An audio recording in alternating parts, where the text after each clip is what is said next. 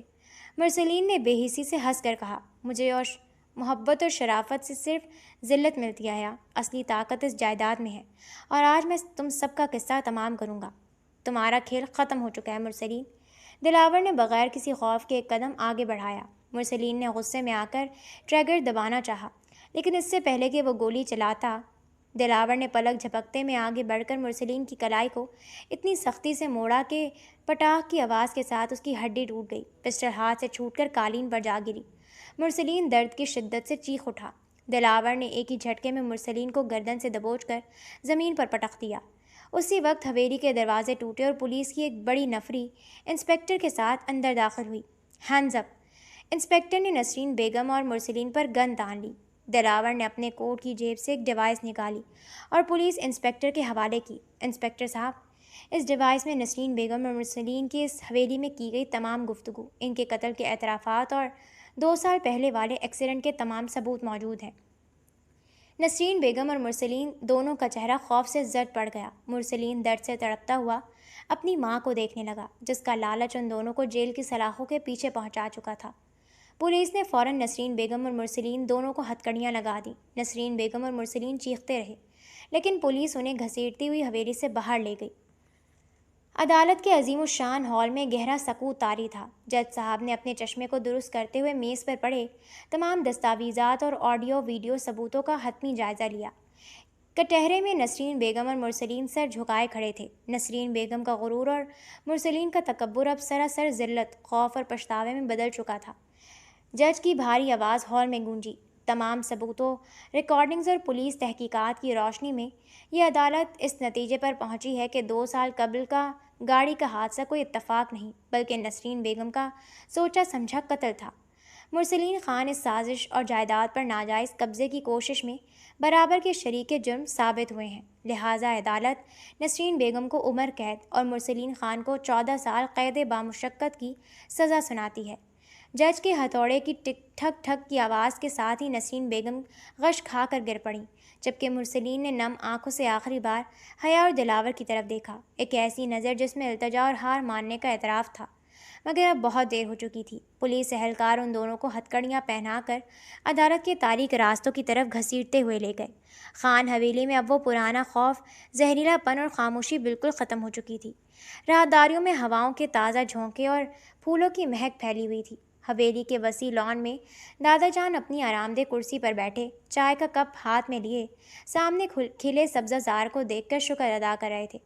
دلاور سیاہ 3 piece suit میں ملبوس پورے وقار اور اعتماد کے ساتھ لان میں داخل ہوا۔ اس کا رویہ وہ ایک کامیاب، دانش مند اور ذمہ دار انسان کا تھا، جو نہ صرف اپنے خاندان کا محافظ بن کر ابھرا تھا، بلکہ خان انڈسٹریز کا نیا سربراہ بھی بن چکا تھا۔ لیکن اس کی آنکھوں میں حیا کے لیے وہی پہلی والی لازوال محبت اور نرمی تھی۔ حیا سفید نفیس لباس میں ملبوس چائے کی ٹرے لیے لان میں آئی۔ اس کے چہرے پر خوف کی کوئی پرچھائی نہیں تھی، صرف ایک پرسکون مسکراہٹ اور سکون تھا۔ دادا جان نے دونوں کو ایک ساتھ مسکراتے دیکھا تو ان کے چہرے پر طمانینت کا گہرا تاثر ابھر آیا۔ دلاور، بیٹی حیا، دادا جان نے شفقت سے پکارا، آج میرا دل ہلکا ہو گیا ہے۔ میں نے اپنے بچوں کے ساتھ جو وعدہ کیا تھا آج وہ پورا ہو گیا۔ تم نے نہ صرف اپنے باپ کا نام روشن کیا بلکہ حویلی کی عزت کو بھی بچا لیا۔ دلاور نے آگے بڑھ کر دادا جان کے ہاتھ کو چوما۔ دادا جان، یہ سب آپ کی دعا اور حیا کے یقین کی وجہ سے ممکن ہوا ہے۔ اگر حیا کا ساتھ نہ ہوتا تو شاید میں یہ جنگ تنہا نہ جیت پاتا۔ حیا نے شرما کر نظر جھکا لی۔ دادا جان نے حیا کا ہاتھ دلاور کے ہاتھ میں دیا اور پیار سے ان کے سر پر ہاتھ رکھا۔ اللہ تم دونوں کی اس جوڑی کو ہمیشہ قائم رکھے۔ رات کا پہر تھا۔ حویلی کی بالکنی سے پورا شہر روشنیوں سے جگمگا رہا تھا۔ ٹھنڈی ہوا کے جھونکے پردوں کو ہلکا سا ہلا رہے تھے۔ حیا بالکنی کی گرل کو تھامے آسمان پر چمکتے تاروں کو دیکھ رہی تھی۔ اس کی آنکھوں میں اپنے ماں باپ کی یادیں تھیں، لیکن اب ان یادوں میں درد سے زیادہ ایک سکون تھا۔ دلاور خاموشی سے پیچھے آیا اور حیا کے شانوں پر ایک گرم شال اڑا دی۔ اس نے حیا کے برابر کھڑے ہو کر اسی سمت دیکھا جہاں حیا دیکھ رہی تھی۔ کیا سوچ رہی ہو حیا؟ دلاور کی مدھم اور محبت بھری آواز گونجی۔ حیا نے دلاور کی طرف دیکھا اور مسکرا دی۔ میں سوچ رہی تھی کہ اللہ کے فیصلے کتنے بہترین ہوتے ہیں۔ جس انسان کو دنیا پاگل سمجھ کر ٹھکرا رہی تھی، وہی انسان میرے لیے اس کائنات کا سب سے بڑا محافظ اور سچا ہمسفر نکلا۔ دلاور نے حیا کی آنکھوں میں دیکھتے ہوئے اس کا ہاتھ اپنے دونوں ہاتھوں میں تھام لیا۔ اور جس لڑکی نے مجھے بغیر کسی غرض کے صرف میری حالت پر رحم کھا کر اور مجھے پاگل سمجھتے ہوئے بھی عزت اور پیار دیا، وہ میرے لیے دنیا کی سب سے انمول نعمت ہے۔ حیا، میں نے پاگل بن کر جو دکھ سہے، تمہاری ایک مسکراہٹ نے ان تمام زخموں کو بھر دیا ہے۔ حیا نے اپنا سر دلاور کے مضبوط اور چوڑے شانے پر ٹکایا۔ ہمیں اب پیچھے مڑ کر نہیں دیکھنا دلاور، حیا نے مدھم آواز میں کہا۔ ہاں حیا، اب صرف ہماری نئی زندگی، ہماری محبت اور ہماری نئی شروعات ہے۔ دلاور نے حیا کے ماتھے پر بوسہ دیا اور اسے اپنے قریب کر لیا۔ چاندنی کی نرم روشنی ان دونوں پر پڑ رہی تھی اور خان حویلی میں برسوں کی تاریکی ختم ہو کر ایک سچے، پائیدار اور محبت سے بھرپور نئے دور کا آغاز ہو چکا تھا۔